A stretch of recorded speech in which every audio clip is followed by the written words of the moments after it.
अस्सलामुअलैकुम। मुहर्रम का महीना था, फिजा सो गवार थी, हर तरफ जुलूसों का शोर, नारे या हुसैन की सदाएं और सर पर दुपट्टा रखे सियाह लिबास में लिपटी हुई औरतें। कहीं कोई जंजीर से खुद को लहूलुहान कर रहा था, तो कहीं कोई जंजीर से अपने सीने पे वार कर रहा था। मैं जब ये सब मनाजिर देखती तो मेरे अंदर एक बेइख्तिताम नफ़रत उभरती थी और यही समझती कि ये लोग तो काफिर है। फिर मैंने ये भी सुना था कि ये लोग 10 मुहर्रम की रात तमाम मर्द और औरतें इमाम बारगाह में जमा होकर ऐसे बेहुदा काम करते हैं जिसे कोई तसव्वुर भी नहीं कर सकता। हमारी क्लास में एक शिया लड़की थी। मैं अक्सर उससे शियों के मुतल्लिक बहस करती थी कि आप लोग ये बेहुदा काम क्यों करते हैं। उन्होंने कहा कि कब तक सुनी सुनाई बातों पर यकीन करती हो, इस बार मेरे साथ जाओ और देखो कि असल हकीकत क्या है। 10 मुहर्रम वाले दिन मेरी सहेली मुझे इमाम बारगाह में ले गई। मेरे अंदर एक अजीब सी बेचैनी थी, दिल खून के आंसू रो रहा था। सहेली कहने लगी, शामी गरीबा सुनकर तुम्हें बहुत सुकून मिलेगा, तुम्हारी सारी बेचैनी ख़त्म हो जाएगी। मैं वहाँ पहुँची तो वहाँ सिर्फ शिया मर्द और औरतें मौजूद थे। अचानक एक आदमी ने ज़ोर से कहा, लाइट बंद कर दो। जैसे ही लाइट बंद हुई तो मेरा दिल फट गया, क्योंकि किसी ने मेरा नाम आसिया है। मेरे अब्बू मोहल्ले में मौजूद मस्जिद के इमाम थे और मैं भी अल्हम्दुलिल्लाह एक हाफिज़ कुरान हूँ। मेरा एक ही भाई था जो कि अब मस्जिद में मुअज्जिन था और शाम को बच्चों को कुरान मजीद हिफ्ज़ करवाया करता था। हमारा घराना शुरू से ही इंतहाई मजहबी और सोम व सलात का पाबंद था। मेरे ख़ानदान में सभी ने सरकारी स्कूलों से मैट्रिक तक ही तालीम हासिल की थी। मैं चूँकि पढ़ाई में काफ़ी ज़हीन थी और जब मैट्रिक का रिज़ल्ट आया तो मैं अव्वल आई थी, इसलिए अब्बू ने उस रोज़ मस्जिद में आने वाले सभी नमाजियों को मिठाई बांटी थी। मैं आगे भी पढ़ना चाहती थी। अब्बू से जब मैंने ख्वाहिश का इजहार किया तो वो सोच में पड़ गए। कहने लगे, कॉलेज जहाँ से काफ़ी दूर है, तुम कैसे जाओगी? और बेटा, हमारे ख़ानदान में इतना पढ़ने का रिवाज भी नहीं है। लेकिन जब मेरी आंखों से मोटे मोटे आंसू बहकर गालों पर आए तो अब्बू ने मुझे सीने से लगा लिया और पढ़ाई की इजाज़त दे दी। वो दिन मेरी ज़िंदगी का सबसे ज़्यादा खुशी का दिन था। मैंने कॉलेज में दाखिला ले लिया और दिल लगाकर पढ़ाई करने लगी। कॉलेज में मुख्तलिफ़ मज़ाहिब से ताल्लुक़ रखने वाले लोग भी मौजूद थे। मेरी दोस्ती आयशा से हो गई, जो हमारे ही मोहल्ले की एक लड़की थी और बहुत ही हंसमुख और खुश अखलाक थी। कुछ ही रोज़ में हम पक्की सहेलियाँ बन गई। हमारी क्लास में अगले बेंच पर एक नई लड़की आकर बैठने लगी, जिसका नाम फ़ातिमा बतौल था। इंतहाई नरम लहजा और बाअखलाक लड़की थी। मैंने कभी उसे मुखातिब करने की कोशिश नहीं की थी। एक रोज़ कॉलेज से छुट्टी हुई तो शदीद गर्मी थी। मेरे पास मौजूद पानी ख़त्म हो चुका था। तभी फ़ातिमा ने अपने बैग से बोतल निकाली। तब मुझसे रहा ना गया। मैं अपना गिलास उठाकर उसके पास गई और बोली, क्या तुम मुझे थोड़ा सा पानी दे सकती हो? मेरे सवाल पर पहली बार उसने नज़रें उठाकर मुझे देखा था। वो कुछ बोलती कि इससे पहले ही आयशा ने मुझे बाजू से पकड़कर पीछे कर दिया और चौंक कर कहने लगी, ये तुम क्या करने वाली थी? पागल हो गई हो? एक शिया लड़की से पानी पीने लगी थी। आयशा की बात सुनी तो मुझे झटका सा लगा था। मैंने एक नज़र उस लड़की पर डाली। मुझे तो खबर ही नहीं थी कि वो शिया है। मैंने आयशा से कहा, शिया है तो क्या हो गया, पानी ही तो मांगा है, इसमें क्या है? वो फ़ौरन कहने लगी, जानती भी हो इसने पानी में क्या मिलाया होगा? क्या खबर इसने कुछ ऐसा मिलाया हो जिसे पीकर तुम शिया हो जाओ। आयशा की बात सुनी तो मैं झुंझलाकर उसका चेहरा देखने लगी। मेरी ज़ुबान से बेसाख्ता अस्तगफिरुल्लाह के अल्फाज निकले थे।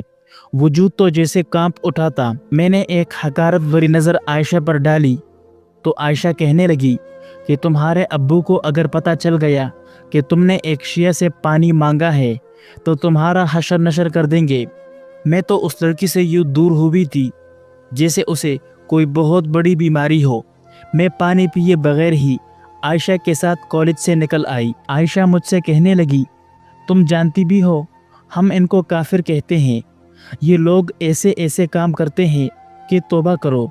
मुझे तो तुम्हें बताते हुए भी शर्म आ रही है। ऐसी बातें हम बचपन से ही सुन रहे थे और हमारी सोचें पुख्ता हो चुकी थी कि शिया लोग नियाज वगैरह जो कुछ बनाते हैं पता नहीं उसमें क्या क्या मिक्स करते हैं। इसके अलावा जब 10 मुहर्रम की रात आती है तो ये शाम गरीबा करते हैं। उस रात सभी शिया मर्द और औरतें बड़े कमरे में एक साथ जमा हो जाते हैं, फिर गलत काम करते हैं। मैंने जब पहली बार अपनी माँ और पुपियों को ऐसे कहते हुए सुना था तो मैं 12 साल की थी। जाहिर सी बात है ये उम्र तो होती ही तजस्सुस बरी है। मुझे इल्म हुआ तो उसी पर मेरी सोच पुख्ता हो गई।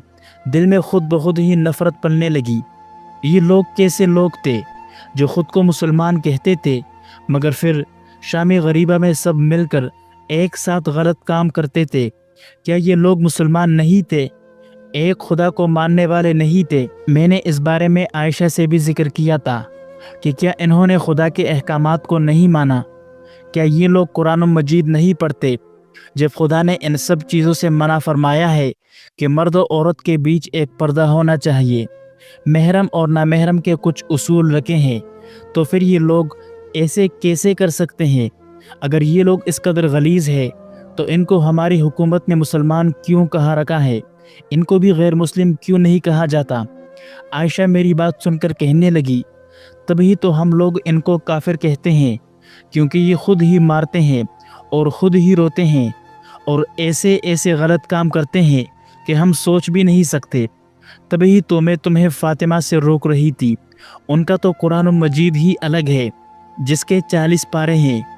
ये लोग तो 10 मुहर्रम को एक घोड़ा भी निकालते हैं और हमारे यहाँ तो ये माना जाता है कि जब ये लोग चिकन चावल या बिरयानी वगैरह बनाते हैं तो उसमें उस घोड़े की गंदगी शामिल करते हैं। और तो और ये हाफिज़ कुरान भी नहीं होते, इनका तो अपना अलग ही दीन होता है।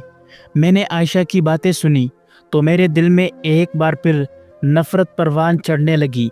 मुहर्रमुल हराम आने वाला था। जैसे जैसे मुहर्रम के 10 दिन करीब आ रहे थे हमारे यहाँ शियों के ख़िलाफ़ बातें और इल्ज़ामात भी बढ़ने लगे थे। अक्सर मैं और आयशा मिलकर फ़ातिमा के ख़िलाफ़ तंज़िया बातें करती, जबकि हमारे आगे बेटी फ़ातिमा हर बात सुनती रहती, पर कभी उसने पलटकर जवाब नहीं दिया था और न ही उसने जवाब में हमारे अकीदे को बुरा भला कहा था। एक बार तो आयशा कहने लगी, देखा सच्ची होती तो ज़रूर पलटकर जवाब देती, मगर इसके पास तो कोई जवाब है ही नहीं। अब भला ये क्या जवाब देगी? इतना सुनना था कि फ़ातिमा पलटकर हमारी जानिब देखने लगी। उसके चेहरे पर मुस्कुराहट आई। वो कहने लगी कि हमारे प्यारे नबी हज़रत मोहम्मद सल्लल्लाहु अलैहि वसल्लम ने फरमाया है कि एक आदमी के झूठा होने के लिए यही दलील काफ़ी है कि वो एक बात को सुने और बग़ैर तस्दीक किए उसको आगे फैलाना शुरू कर दे। फ़ातिमा के मुंह से ये सुनना था कि मैं हैरान रह गई। आखिर इसका मतलब क्या था? ये फरमान रसूलुल्लाह सल्लल्लाहु अलैहि वसल्लम का था, जिसमें वो फरमा रहे थे कि वो शख्स झूठा होता है जो एक बात सुने और बग़ैर तस्दीक के आगे पहुंचाना शुरू कर दे। क्या ये सारी बातें तस्दीक शुदा नहीं थी? दिमाग में एक नई सोच ने जन्म लिया था। मुहर्रमुल हराम के दिन शुरू हो चुके थे। घर में आकर कुछ पूछती तो अब्बू डांट कर चुप करवा देते और कहते कि तुम इन बातों में दखल मत दो, ये लोग गुमराह हैं और दूसरों को भी गुमराह करते रहते हैं। इनके पास ना जाने कैसा जादू है कि जो शख्स भी इनके साथ रहे या इनकी बनाई हुई जगहों पर जाए तो अपना अकीदा बदल देता है। मैं तो अब्बू से बहुत ही खौफ खाती थी। कुछ दिन गुजरने लगे लेकिन मेरे दिल से ये बात निकल ही नहीं रही थी।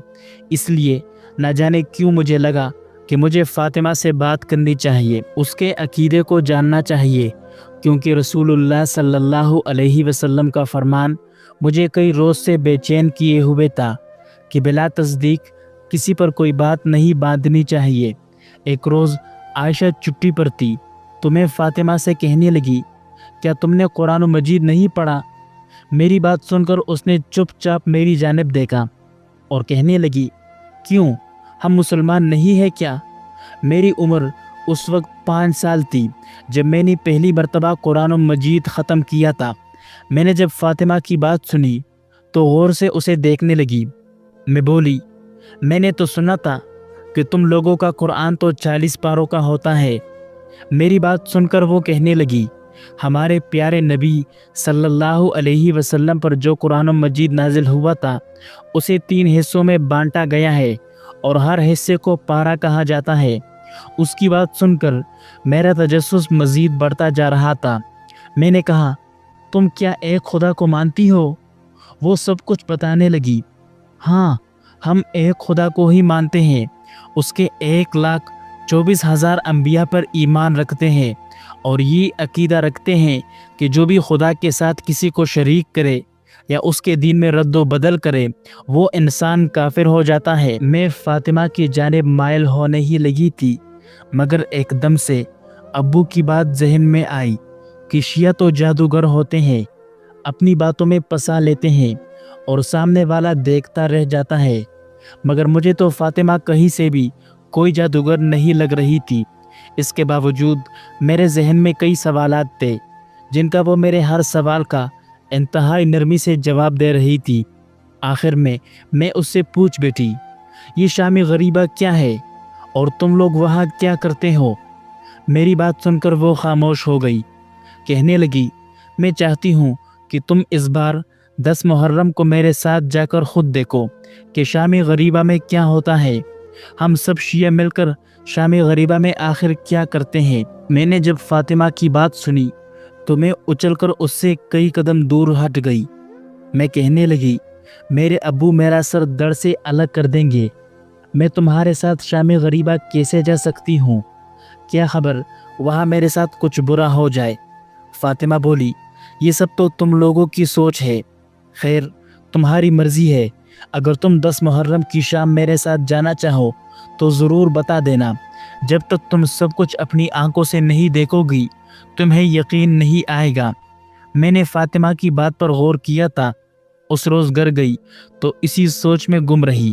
نماز پڑھ کر دعا مانگی تو شام غریبہ ذہن میں آئی، قرآن مجید کھول کر تلاوت شروع کر دی، مگر فاطمہ کی باتیں میرے دماغ سے نکل ہی نہیں رہی تھی۔ ایسے لگتا تھا جیسے اس نے مجھ پر سچ مچ جادو ہی کر دیا ہو۔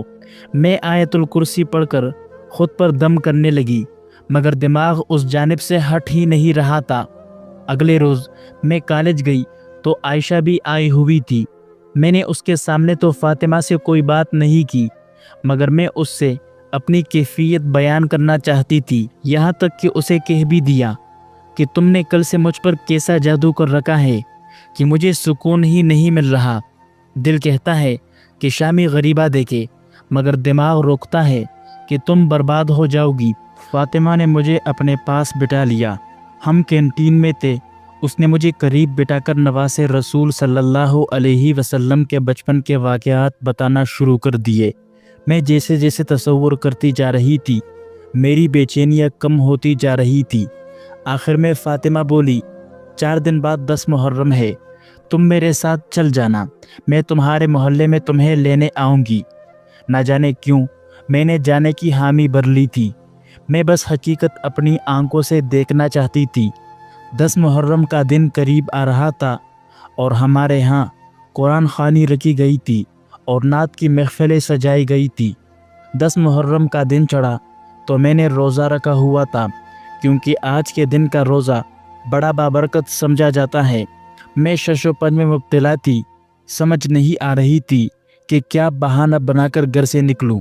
میرے ابو نے سب کو منع کر رکھا تھا کہ آج کی شام کوئی بھی عورت گھر سے باہر نہ نکلے۔ میں نے کچھ سوچا، اپنی زندگی میں پہلی دفعہ ابو سے جھوٹ بولنے کے لیے آئی۔ ابو سامنے بیٹھے تھے، میں کہنے لگی، ابو میری دوست عائشہ کے ہاں قرآن خوانی ہے، اس نے مجھے خاص طور پر آنے کی دعوت دی ہے، تو کیا میں اس کے ہاں چلی جاؤں؟ ابو نے یہ سنا تو کہنے لگے، ہاں وہ میری ایک عزیز کی بیٹی ہے، اس لیے تم چلی جاؤ، بھائی تمہیں چھوڑ کر آئے گا اور جب واپس آنا ہو تو مجھے فون کر دینا۔ میں نے ہاں میں سر ہلا دیا اور میرے پاس موبائل بھی موجود تھا۔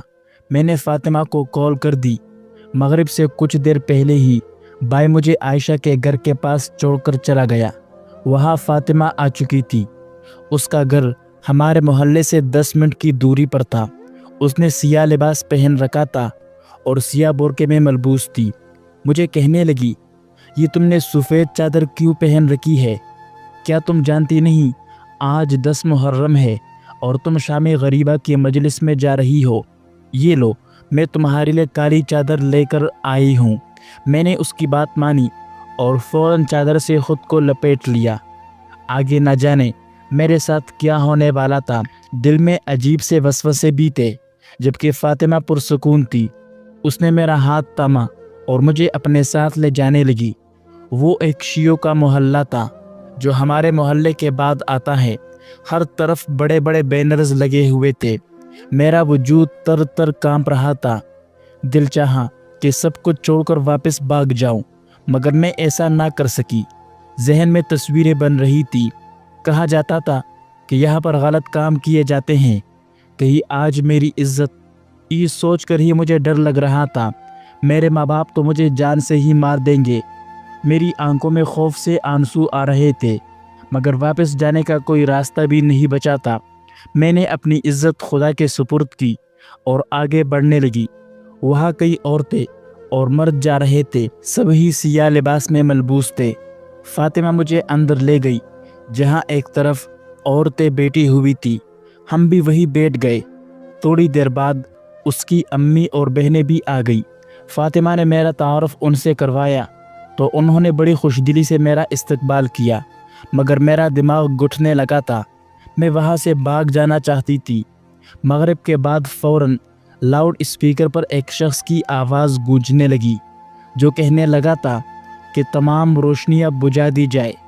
میرا دل حلق کو آ گیا تھا، گویا مجھے اپنی موت دکھائی دینے لگی تھی۔ میں نے فاطمہ سے کہا، اب کیا ہونے والا ہے؟ ذہن میں تصور آیا کہ اب مرد بھوکے بیڑیوں کی مانند عورتوں کی طرف بڑھیں گے، مگر جیسے ہی اندھیرا ہوا تو ایک مرد لاؤڈ اسپیکر پر واقعہ کربلا سنانے لگا۔ آج کی یہ رات شام غریبہ ہے۔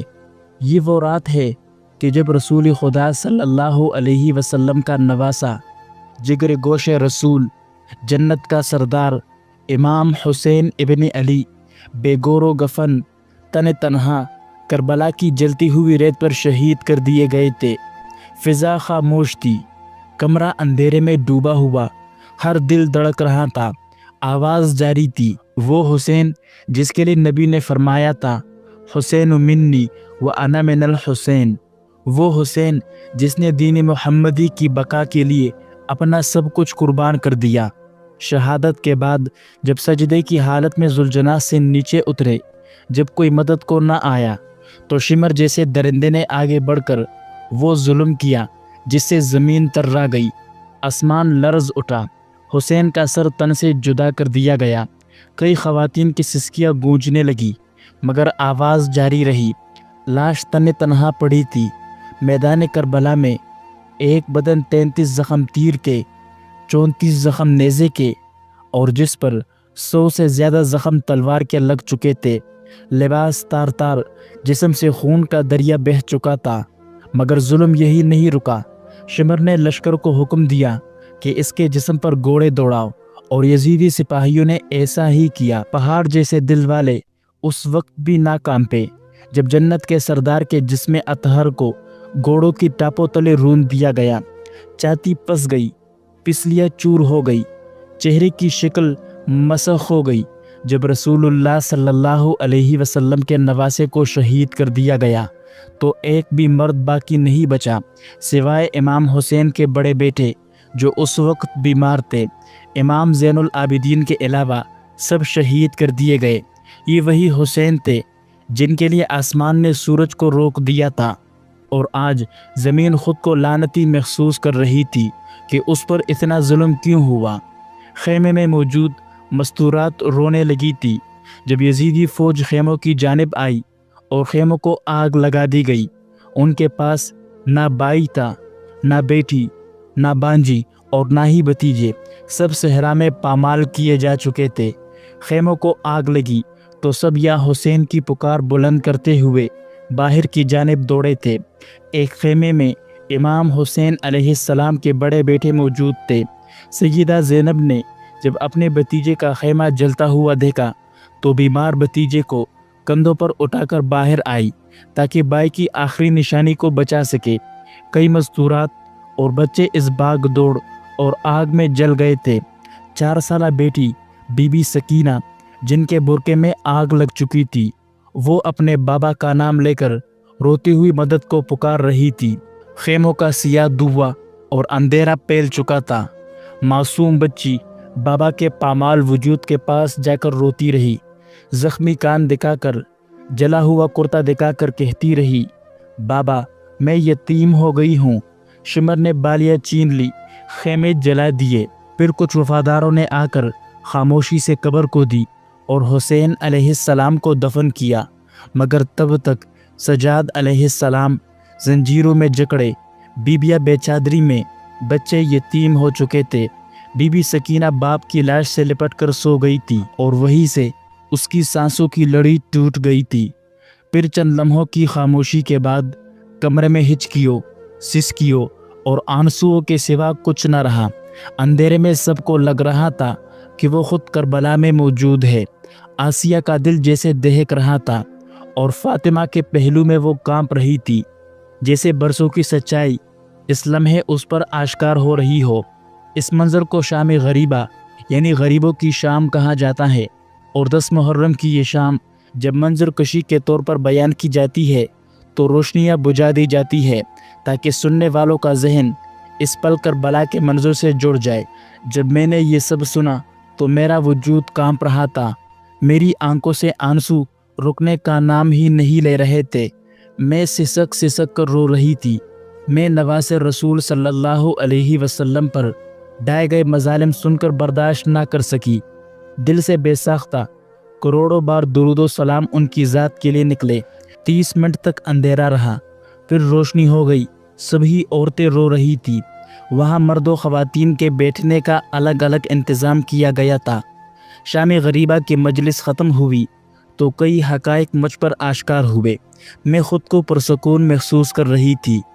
रसूलुल्लाह सल्लल्लाहु अलैहि वसल्लम के फरमान पर मैंने अमल किया था और यही सीखा था कि बग़ैर तहकीक इल्ज़ाम तराशी करना गलत है और ना ही झूठ को फैलाना चाहिए जब तक हकीकत अपनी आंखों से ना देख ली जाए। वापसी पर मैंने रास्ते में फ़ातिमा से कहा, फ़ातिमा क्या ये सब कुछ हर साल होता है? फ़ातिमा ने धीमे लहजे में जवाब दिया, हाँ हर साल। 14 सदियाँ गुजर गई लेकिन हर साल हम वही दुख फिर से जीते हैं ताकि दुनिया भूल ना जाए कि जुल्म के ख़िलाफ़ खड़ा होना कैसा होता है। मुझे लगता था कि तुम लोग पता नहीं क्या करते हो और आज मैंने जो देखा वो मेरे ईमान को झंझोड़ गया। फ़ातिमा की आंखों में एक खामोश चमक आई। तुम्हारे दिल में सच्चाई को कबूल करने की जगह थी आसिया, वरना अंधों के सामने चिराग भी बेनूर होता है। आसिया ने गर्दन झुका ली और सरगोशी में बोली, मुझे माफ़ करना, मैंने तुम्हारे बारे में, तुम्हारे मज़हब के बारे में न जाने क्या क्या सोचा था। फ़ातिमा के लबों पर हल्की सी मुस्कुराहट आई। कभी किसी का हाथ थाम कर हक तक पहुंचने में शर्मिंदगी नहीं होनी चाहिए आसिया। ये सफ़र तुमने खुद किया है, मैं तो सिर्फ रास्ता थी। फ़ातिमा ने मुझे हिफाजत से अपनी माँ और भाई के हमरा घर से कुछ फासले पर छोड़ा था। मैं कुछ नहीं बोली, खामोशी से घर चली आई। जहन की सारी गिलाज़त दूर हो चुकी थी। न जाने आज के दौर में भी कैसे लोग ऐसी बातों पर अमल करते हैं। ये तो फ़कत वाक़े करबला की याद ताज़ा करते हैं और 1400 साल से करते आ रहे हैं। मेरी आंखों से आंसू निकले जा रहे थे। खैर, शाम गरीबा की हकीकत मुझ पर खुल चुकी थी। मैं सबकी सोच तो नहीं बदल सकती थी, मगर सोच लिया था कि जब मेरी औलाद होगी तो मैं उन्हें किसी फ़िरके के ख़िलाफ़ नहीं भड़काऊंगी, बल्कि हकीकत बताऊंगी। उन्हें सबका एहतराम करना सिखाऊंगी। यही तो दरसे इस्लाम है।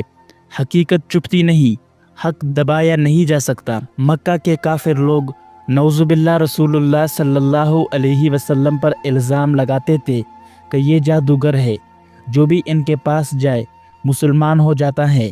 در حقیقت وہ انسان حقیقت سے آگاہ ہو جاتا تھا، اس لیے مسلمان ہو جاتا تھا۔ میں نے اپنا عقیدہ نہیں بدلا تھا، بس اپنی سوچ بدلی تھی۔ مگر اس محرم کے بعد ہر محرم میں اپنا زیادہ تر وقت دینی کتب سے واقعہ کربلا پڑھنے اور حضرت محمد صلی اللہ علیہ وسلم اور آل محمد کی زندگیوں کو پڑھنے میں صرف کرنے لگی تھی۔